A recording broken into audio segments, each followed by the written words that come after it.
This Way of Life is a New Zealand documentary film in which we share the daily life of Peter Karena, his wife, and their 6 children and many horses. Listen up. My name is Colleen Stephen Otley Karena, and my dad's name is Peter. What do I do for a living? I live for a living. My mum's name is Colleen, and she's the bestest mum in the world. Many people tell me I'm crazy. I have 5 kids and 1 on the way. Do you want to look at my tooth? I just pulled it out. Did it hurt? Nah. This is my grandfather's house. It's been handed down from generation to generation, and I've had 7 generations now. Papa Will and my dad don't get on anymore. Those 2 big fellas come here, they try to drag me out the window. And my dad got him to try and kick us out. Turn it off and turn it away. He wants to destroy Peter. It's absolutely beautiful, stunning, and they're all handsome. I mean, the landscape, kids, the characters living on a land which is breathtakingly beautiful as well in the North Island. A sort of a hunter-gatherer lifestyle, respectful of nature and what it has to offer. And it's a very endearing, very honest story. But as you heard, there is a tension. Where there's good, there's always evil to balance. So let's find out Again, more. I step in there and I go, I wouldn't go as far as saying it's evil, but anyway, you go on. Well, let's find out more about this story and the values that underpin the extraordinary family life of the Karenas with writer Sumner Burstyn joining us in the loop. Karena. Thank you so much. Now, 4 years in the making, Sumner. What made you want to tell the story of the Karena family? Well, they were actually our neighbours. We lived in the same area as them, and we used to. One of my daughters and I used to see Peter riding along the side of the road, and as you've mentioned, very, very charismatic, very handsome man, and we were interested to know more about him.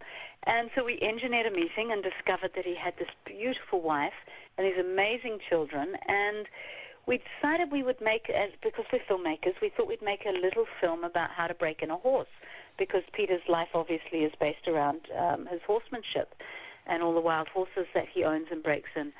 And after about a year of that, we began to just realize that it was a much bigger story than that.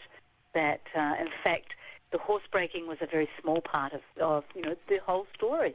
So, Sumner, just one thing before we go on, I just want to again get a sense of this family in the community. You mentioned they were neighbours. They look magical. They look, there's a mystery about them. Do they engage much with the neighbours and people around them? Well, yes and no, they do. Absolutely they do. And they've got a very large whānau, which is family in Maori, and they interact with them a lot.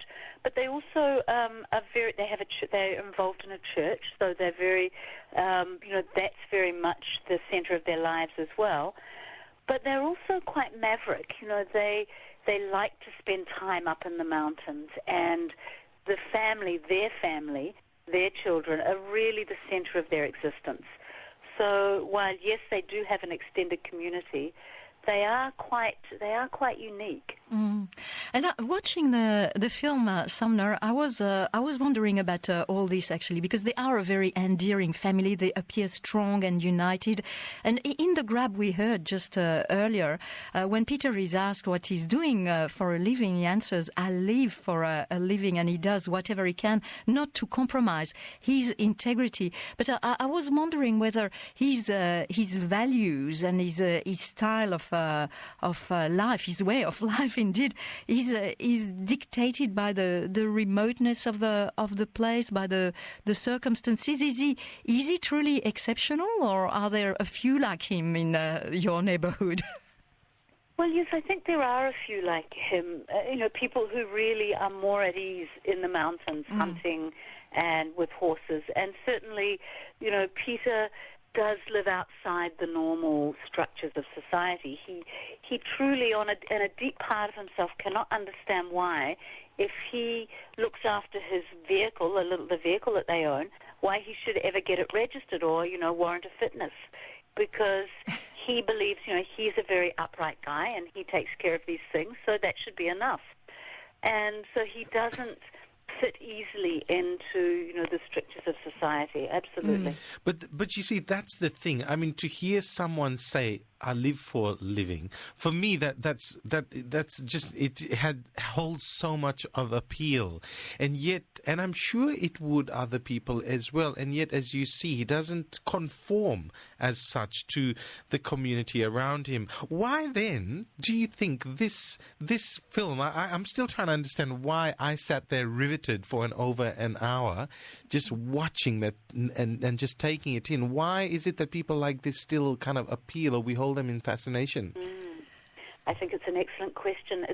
Obviously I'm very close to the film, so it's probably difficult for me to give a really clear answer, but I believe that it's because we spend a lot of time with them. The film is there's just my husband and I, Tom Burstyn, who's the director and cinematographer, and so there's a huge intimacy, and I think it's that intimacy that people really connect to, that it's not often that we really see someone telling us their heart, particularly a big, strong man like Peter. And when he sits there and he talks about his children and his wife, and he cries when he talks about his baby, and it really, that you're getting to see the heart of this man.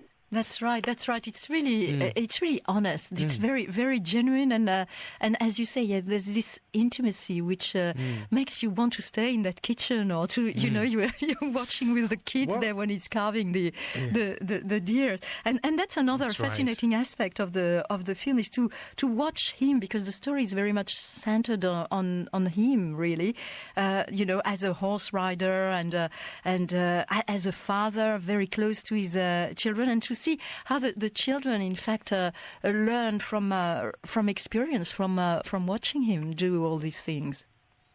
Yeah, I don't know if you remember the scene. We have a scene very early in the film where Peter is sharpening his knife because he's hunted and he needs to cut up the carcass of the deer, and he checks the sharpness on the hairs on his arm, and we can see there's no hair left, that he's been checking the sharpness of his knife for many years. And of course the eldest son, who at this time was, I think, 9 or 10, is practicing sharpening his knife, and he does the same thing. Yes. Yeah. And, you can see no one's told him to do that. He's just watched his father.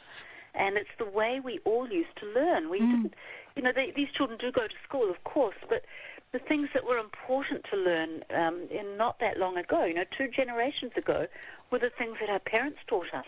Well, Yeah, that's what they've returned to. Well, this is the thing, that there is something quite potent that comes through in the film. In fact, you've almost got 2 parallel things running there, and that is the relationship which Peter has with his father, which is pretty much deteriorated where there's no contact.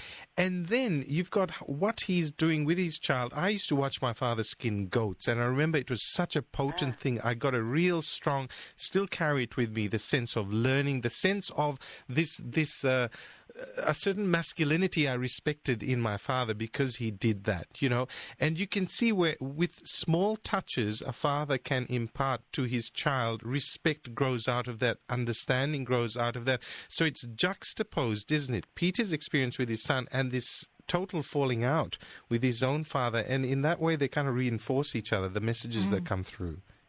Well, I think that's very true. And Peter's, one of the things that impresses me so much about Peter is that